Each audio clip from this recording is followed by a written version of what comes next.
the immortal Halle Berry drinking that adrenochrome, that baby blood to stay immortal. She looks the same as she always did. I don't trust it.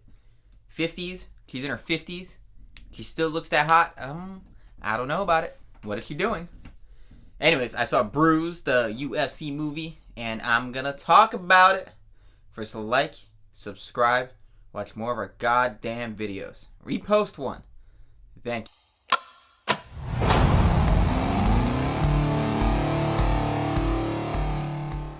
So, Bruised, new movie out on Netflix by Halle Berry, first-time director, written by some lady, Michelle something. It's Michelle Balsack, I think it is. And it tells the story of a very classic down-and-out fighter who wants to get back to the top. So that comes into my positives and negatives of the film, starting with the negatives first. Negatives. 1. The first 40 minutes of this movie, you could just skip them. You could write this out of thin air the first 40 minutes. It's everything you've seen before. Cinematography is awful, by the way. Couldn't see anything. It felt like AVP Requiem. I was like, God damn it. Where the hell are the lights? I'm blind. It's very cliche. She was on the top. She got dropped off. It's either fighters start at the very bottom and work their way up, or they start at the top, get dropped, go up like the wrestler.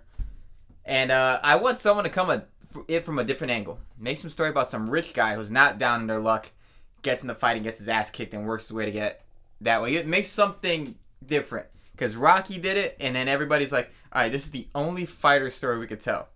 Poor bum wants a better life, and all they know how to do is fight. Like, let's get a different way. You know? Different way. Something a little more unique. So first 40 minutes, I'll just skip them. Very cliche. You could write the dialogue yourself without even seeing it, because you know exactly what it's going to be. The middle 40 minutes, second act, it's okay.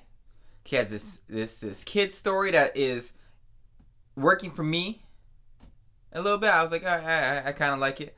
Some drama that's cliche but just done better. It's directed better. It's like you can naturally watch the progress of Halle Berry as a first-time director and just get better over the course of the film. Like at the very beginning, I was like, God, she watched every fight movie and just copied them. The middle gets a little bit more not as stale. And then the last half hour, great. And that goes to positives. All the positives, last half hour. Last half hour of the movie, it had some good drama. They get to her versus Shevchenko, and that's not even a spoiler. That's a very publicized thing. That's a fight. It's all in the advertisement. And the fight itself, fucking great. It is actually great. That's one thing, Halle Berry. I'm like, she's telling these people how to do this camera work, or the cinematographer just suddenly got good, or her stunt team is great. Whatever the reason is, the editing was great too.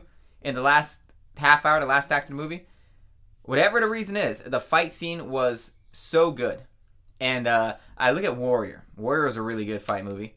Still cliche kind of, but less cliche. The fight scenes weren't that good. They had no excuse not to be that good, but they were not that good. This movie, the fight scenes are great. They have this great little slow motion part too that I loved. And both of them throw their arms at the same time, throw a punch, and they lock arms. I thought it was so good. You could tell that they're actually hitting each other to a degree. But they actually are hitting each other to a degree. They talk about it. Actually doing real grappling moves. And it's all in camera. It's not trying 50 different ways, 50 different cuts to chop it up to convince you that they're actually hitting each other. I'm like, it was so well done. I was blown away that it's attached to this movie. The rest of the movie isn't anywhere near as good. But the last 30 minutes of this movie were great. So I was like, huh. And then it ends on a nice little note, and it knew where to end. It didn't drag on. It ended exactly where it should have ended. So, overall, bad first act, okay middle act, great for third act. I forgot how to count for a second. So I would give this movie 2.5 out of 5. It doesn't quite make it there for me because it's only 1/3 of a good movie.